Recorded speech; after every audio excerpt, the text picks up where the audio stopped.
So Nathan, Daniel Dubois, is he the best that you've fought so far? Yeah, listen, he's going to be the best I've fought, obviously, because he's an unbeaten prospect, you know, same as myself, with ambitions.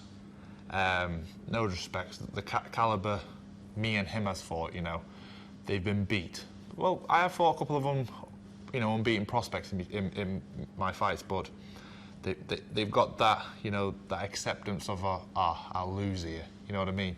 Where me and him were different, you know, we're both very ambitious fighters. So, yeah, on paper he is going to be the best I've fought, but also that's going to bring out the best of me, and I generally think my hardest fight is going to be my easiest fight in this one.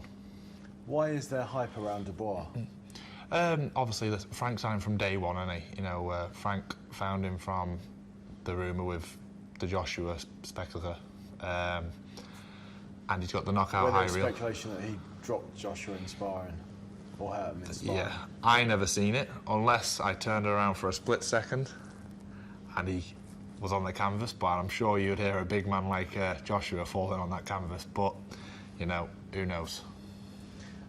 So the hype's come from the sparring session and the steady promotional job? Yeah, definitely. Listen, the story sells, doesn't it? You know, if you knock out, at the time, the heavyweight champion of the world, and obviously the knockout reel, what he's got, so he is going to sell.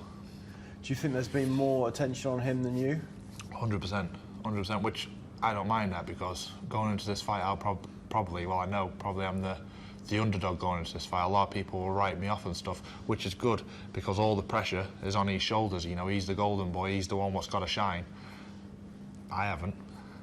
But you've also been the one calling for the fight. Yeah, you know, exactly. You've been very vocal about calling him out on social media and what. Does that bring some pressure with it? The fact that you've asked for it? I've asked for this fight because I want to fight the best of, you know, my era. You know what I mean? I want to be involved in the best fights I can, and I think Daniel. Listen, we're on the same team, you know, the same stable, Frank Warren and BT Sport Promotions. We're under the same banner, so why can't we fight? You know, we both had virtually the same amount of fights. We're basically the same age. It's an easy fight to make. Let's get it on. That's why I've been calling for this fight. It's not often, though, that prospects fight each other in fights of this magnitude, is it? It doesn't happen. You know, no. you can point out, obviously, DeGale Groves, you can point out the odd one here and there, but it's not a regular thing, is it? No, 100%. There's only a handful of fights will get made like this. All the others, you know, they wait years and years and years and down the line to build them up. And I think you can overcook a good fight. I really do. So what does Dubois do well? I think he does the basics very well, you know. My personal opinion, he's an Eastern European style, you know, very upright, very rigid, typical polished boxer, you know, jab, everything off the jab, 1-2, does the basics very well. You don't really see him slipping and sliding, do you, like avoiding shots, basically boxing, you know, he does everything off that jab, you know, like I said, Eastern European style, the big 1-2, setting you up for a big, massive right hand. I don't know if he hits you, it's going to hurt, but myself personally, I prefer watching the art of the game, hit and not get hit, you know. That's my personal opinion. So you respect his power, though? I respect any man over 15 stone. What, you know, if they punch you on the chin, it's going to hurt. Yeah. You seem to have a lot of confidence from your sparring sessions with him down in the past. Yeah. Can you read much into them? Yeah, obviously, we're going back, you know, 3-4 years ago. I'm a completely different fighter now. Vice versa, so is he. We're both professional, you know, we matured a lot more from there, but I never dropped around, you know. I was up there for 3 years and every day we'd do probably 6 to 8, maybe 10 rounds, you know, every day. Accumulation of that period, you're building up a lot of rounds there, and you know, 200 to 300 rounds. And I think I never lost a round, to be fair. Well, I know I didn't. So in that factor, as a fighter, you know, you can gain a lot of confidence, and you also can have your confidence dinted, you know, because Daniel, and whatever he says, you know, I'm his easiest fight, and that he knows deep down in his own heart and mind what I'm like in that ring, and he'll know that going into the fight. What type of fight do you expect? How do you expect it to? Oh, I expect it to be fireworks. Listen, it can be one of them, you know. From word go, from the opening bell, we both get a centre of the ring and let bombs go at each other, and it's whoever lands first. Or he could come out, you know, he could want to be technical and do everything behind his own jab. Yeah. But the stakes are high, so do you envisage a time where it could be strategic and where you're looking to find openings, or do you think you're going to go for it from the start? I really don't know. Thursday, I could go in there, you know, and box his ears off, or I could go in there and think, you know what, you're getting it, And from, like I said, round one, I'm going to go to that middle and throw bombs. But do you think you can stop him? 100%, I believe so. Yeah, I believe I've got the power to. Definitely. Yeah. With regards to Dubois, people criticised him for the Kevin Johnson performance, said it looked like he ran out of ideas a little bit. So do you feel that, well, some people are saying Dubois might have the early rounds, and then if you get through the early rounds, then it's going to be your fight in the second half. Do you see that argument, or do you see it being that way? Not at all. I really don't. I believe from round, I don't know what's going to happen until I get in there, really, but I believe in my own heart and mind, from round one onwards, I believe I've got everything. What he can give me, I've got an answer for, I believe. And Kevin Johnson, you know, he's the most durablest heavyweight on the planet, isn't he? You know, the man's got a coconut head. You can't crack him. But yeah, I believe I've got every answer for him. Yeah. It is the season of heavyweight upsets, apparently, isn't it? Definitely. And Andy Ruiz shows that it's not all about appearances and how you look and all the rest of it. Definitely not. Like, I've said this numerous occasions, six-packs don't win fights, and no disrespect to Anthony Joshua, but I said in previous interviews before this, I read, obviously I'm going to back Joshua, he's a fellow Brit, you know, I want him to do well, but I won't be surprised if there's an upset.